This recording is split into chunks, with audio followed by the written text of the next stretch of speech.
That's Frank Zane. Frank Zane is more of an ectomorph. He's just never going to be able to build the same amount of muscle that Arnold can build. No matter how, let's say you put them on the same amount of drugs at the same age and the same training, Zane will never get this big. Schwarzenegger will always have more muscle mass potential. Bringing you a reasoned approach to health and fitness. This is the Phi Life Podcast. Welcome to the Phi Life Podcast. I'm John Barbin. With me is Brad Pilon. And today we're going to talk about bulking, as in bulking up muscle. Purposely gaining weight. Doing it on purpose. Yeah. Yeah, and gaining weight on purpose. Most women, if they're listening, think this is utter insanity. And this is what scares women away from weight training in the first place, at least if they haven't done it and they're thinking of trying weight training. They're scared to get too big. Yeah. And guys who are always trying to gain muscle think there is a quick way to do it or a way to make it go faster. And this is the old school bulking thing that bodybuilders, you force the process. So bodybuilders used to do this. I don't know if they still do it. I think they have grown out of it a bit, but it's still a maybe. Yeah. So, and not all of them, like a traditional one, like Lee Haney said, he never got big enough to ever lose visible abs. So for in the off season, his rule was, if I cannot see abs, I'm too fat. Yeah. So now he got huge, obviously lots of steroids and all that, but he didn't let it get out of hand. Now some bodybuilders get really, really big and they just look like, they just look obese. So everyone can do it differently. And to start with, the mistake I think guys make is see bodybuilders who bulk up and then cut down and think that's the way to do it. But especially top level bodybuilders, like ones that are competitive, you aren't them. Otherwise you'd be a competitive bodybuilder and you'd already know that. You're genetic, not on what they're on. So you're not on the drugs they're on, and you're not responding. If you even are using the drugs they're using, it depends. Do you even respond? The guys who end up like on the wall here, like any of these guys, they're hyper responders. Yeah. So they get way more response and way more muscle growth and way more strength growth out of the same amount of drugs that the average person might take. And it just doesn't happen the same way. Lots of guys have tried the exact same cycles many pro bodybuilders have used, and it doesn't look the same. And they train just as hard. They take the exact same stack of drugs and it doesn't look the same. So there's something genetically going on there. So the first mistake guys make is thinking, well, if they do it, I can do it. It's like, no, those are genetic anomalies, and you can't do what they can do because you don't have their genetics. Yeah. I think another problem is we've all experienced the one time where it has worked. So as children, right, we go through peak height velocity, which is about a 3-year process where we're just growing, just the height, just everything is expanding. It's that age where you go up like 3 or 4 inches in a year. And then it kind of comes back down. And then with a delay. So peak height velocity stops when you hit about 96% of your adult height. Then you've got about 6 or 8 months when nothing's going on. And then you enter peak mass velocity. And during peak height velocity, for every inch a child is gaining, they're gaining roughly 5 to 7 pounds of weight, right? It's the bone structure, it's the mass, it's the organs. Then all of a sudden there's this massive disassociation where they're not gaining a lot of height, but they're gaining sometimes up to 20 pounds in a year. During that time, this is your proverbial teenager eating you out of house and home.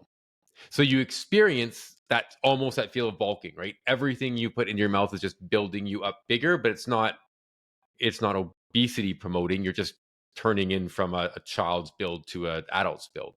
So I think the problem is we've all experienced that one time where, we went from 150 pounds to 170 pounds, and you remember it. And then if you were a bigger gentleman to begin with, I'm going to go just with guys here, because let's say you were 6'2", 6'3", you might be going from like 170 to 200 plus pounds. So you have this memory of it working once, right? So my favorite thing is a lot of old school fitness influencers who always talk about their massive weight gain, and you look at the age and you're like, dude, you were 18. Of course you gained then, right? Not everyone goes through it at the same time. I didn't really get any sort of peak mass velocity going on to my early 20s. Some people hit it at like 15.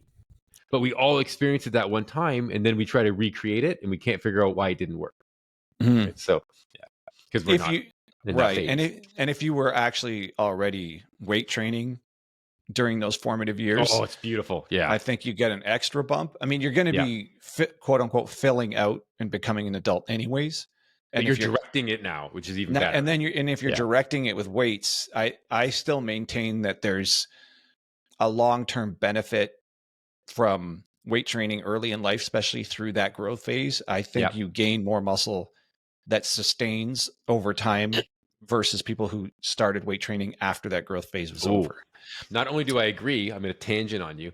I think at that specific time, you also set your sort of muscular phenotype.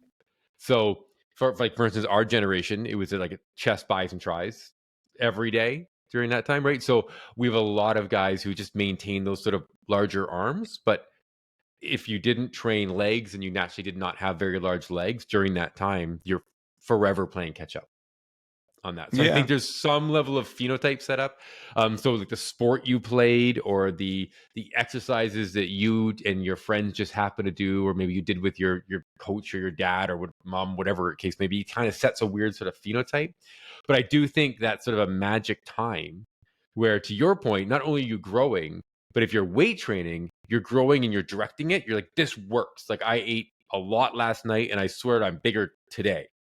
And you remember that. And then at 28, 30, you're like, I'm going to do it again. And then it's a disaster.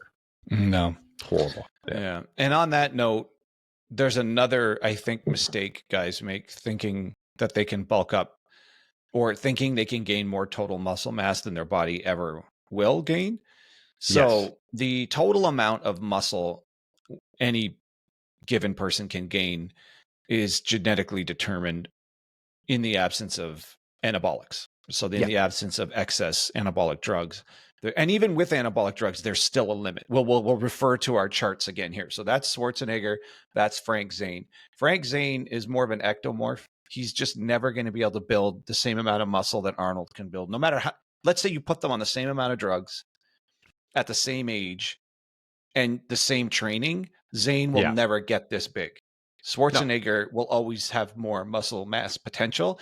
And a mistake guys make who are in this category think they can get to that, and they never can. And they can start eating too much and start doing things that cause more and more fat gain, thinking somehow that's possible. When really that was all that was ever now, not that he's small, he's won Mr. Olympia. It's just you got to know which category you're actually in for how big you could ever actually get.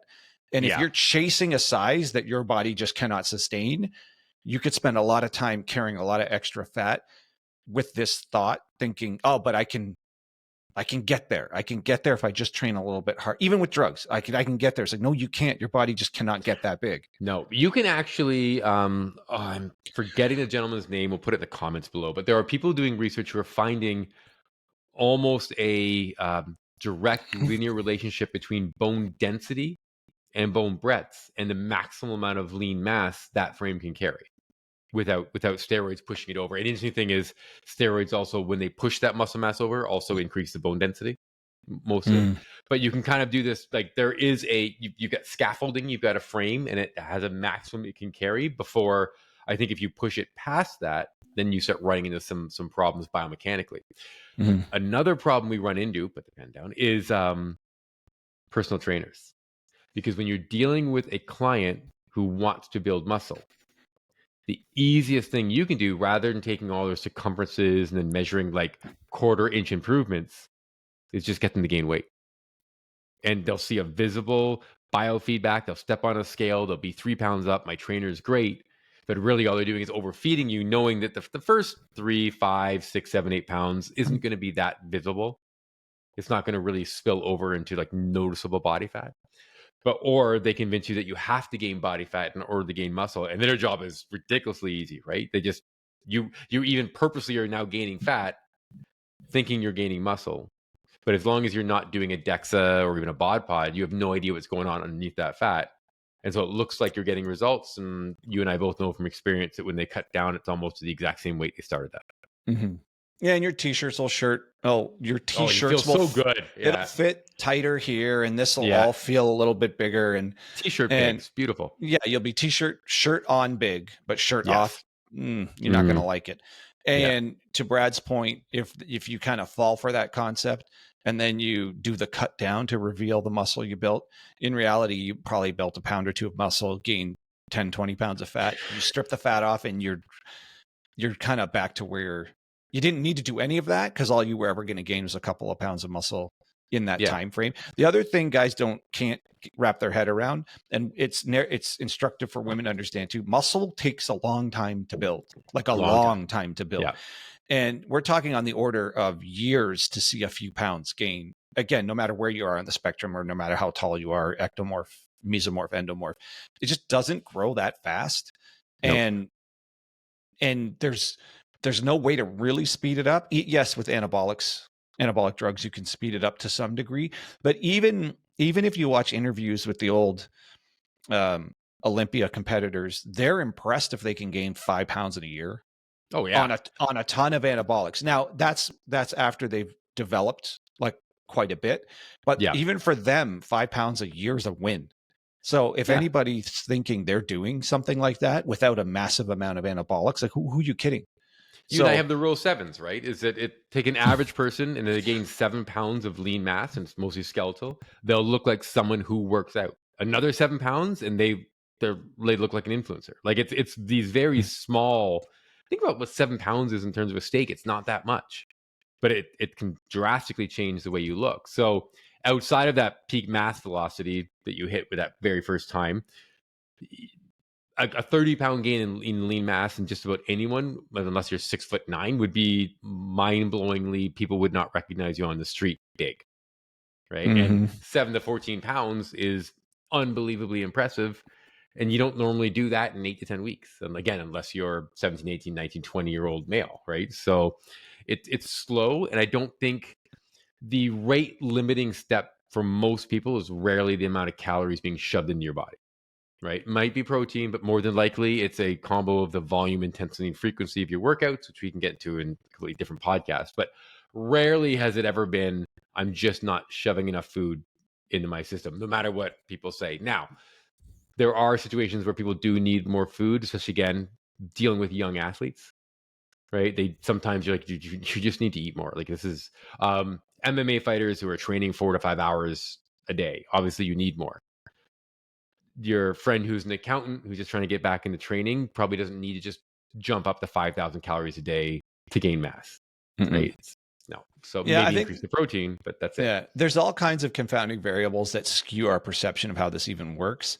Yeah. From a guy standpoint, we probably, even if you've never been into this sort of stuff and don't really, I mean, everyone knows who Schwarzenegger is, but if you're just not into this stuff and you don't know what all these pros look like Menser and stuff, you probably relate to maybe a pro athlete, and you think of, I don't know, the star running back on a pro football team, thinking, oh, that's like a size, I could build to that. He's like, no, you can't. Those guys are rare. Like most of our examples of people who are carrying significant muscle mass, or you hear stories about a guy gaining 10 pounds in the off season. That's not you. If it was you, you'd be a pro athlete and not whatever else it is that you're doing. So those people are rare. So but I think that skews our perception. Like we think, oh, well, if I just put enough effort in, I can do this, a similar gain.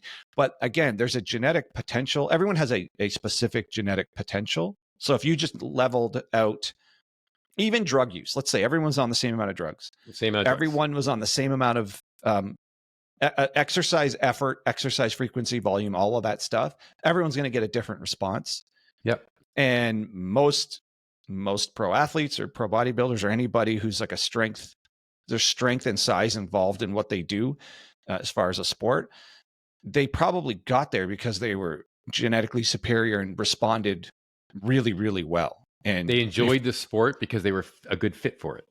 Yeah. Vice versa, right? They were a good fit, right? Both ways. You're probably not going to respond like them, yet in the media, that's what we see. Like we see, we see the elite, we see the outliers, because it's not interesting to watch people that are just average. Like you and I are pretty average when it comes to our response to things, how big we can get, just all of that stuff. And you can Google search and find pictures of us. And that's about as far as we're going to get. But for my height, my best condition, I'm 180 pounds maybe. But I would look like a child on a pro football field. Now, if you look at a picture of me by myself with no one near me in my best condition, you're like, oh, that guy's pretty, that's what a football player might look like. And then if you saw me compared to a pro football player, I would just look like the guy who brings out the water bottles. It's just no comparison to how much larger a pro athlete really is compared to an average person. Wasn't there, I think it's a picture of like a really well-built 6-footish guy, and he's standing beside The Rock, and he's like, oh, that guy looks small. And then it was The Rock beside Shaq.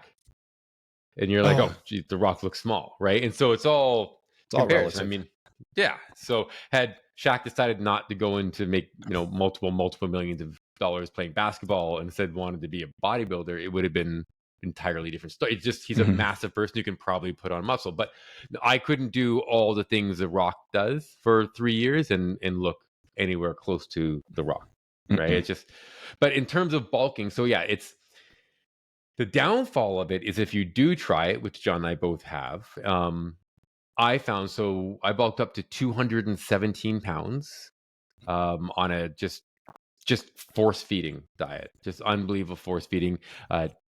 Almonds, cranberries, and chocolate chips in a giant bowl on my desk. It had to be finished before I was allowed to leave work and go home.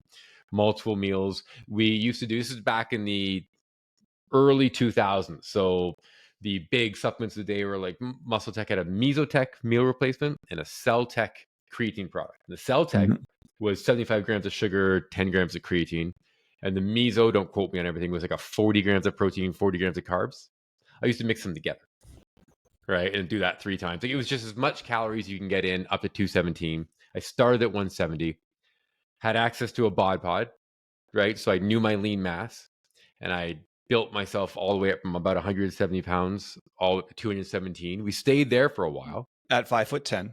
At 5'10", then dieted all the way back down to 170 pounds. And lean mass lean mass went up a little bit during those bulking times, but all that food, all that water has weight being added to my body. I don't think there was a big difference in lean mass. In fact, the irony of the whole thing was that my strongest years of bench pressing and deadlifting, those my 2 lifts, it was 185 pounds. So I wasn't at my strongest at 217. It was 20, 30 pounds less than that, where it really just sort of fit my body. So it was a complete disaster of an experiment. And it's confounded by age, but I will say that I found it harder to get exceptionally lean, those like below the belly button sort of 6-pack, ever since that bulk. I found that roll has always been now a hard thing to lose. And for an experiment that ended with 0 benefit to my overall physique, it was a giant waste of time. Fun experiment to do, but a giant waste. If I were 16, 17, 18, maybe even my early 20s, it might have turned out differently. But this was late 20s. I'd already gone through peak mass velocity, and it was just a futile attempt at destroying my digestive system and adding some body fat that's hard to get rid of. Yeah. Yeah. And I know you've always maintained that it's been harder to get lean since then. And now again, that's confounded by age. Maybe that's just the effect of age, but it did seem harder for you. Like too quickly after that bulk, it seemed your ability to get down to what used to be a much more manageable path to getting lean now became more challenging. And that was pretty quickly thereafter. It's not like it took years for that change to happen. So I think there's something there. I think that bulk fundamentally changed your metabolic ability, or maybe we can go into not even podcast. Metabolism. Yeah, we should go into that. Fat cell number, right? We've talked about fat cell hyperplasia. You were going to go there. I was just about to go there. I was going to say, I think you've probably laid down some new fat cells that now you just have to deal with that just weren't going to be there before you did that.